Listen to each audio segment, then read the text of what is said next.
It has been really hot here in the Netherlands, which is good for the plants. Our mint has been growing like crazy, so it is time to harvest again.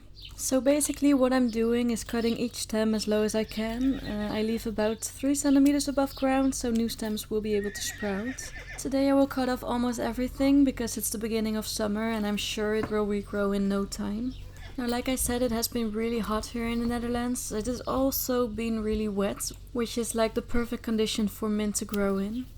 I'm gathering up all the stems into a nice bundle so I can tie them together and leave them outside to dry. In this climate, the leaves take about 2 weeks to fully dry, but of course it depends on your climate and what kind of weather you have.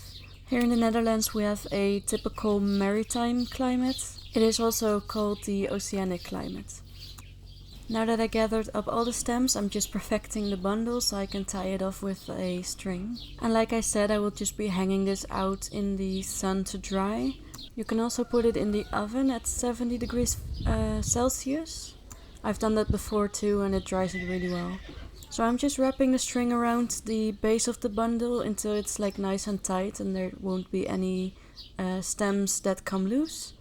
After that I just tie it in a knot and I'll be hanging it right next to my strawberry plant. And like I said, it will be here for about 2 to 3 weeks until it's fully dry. After that I like to store my mint in little pots so I can store it in my pantry.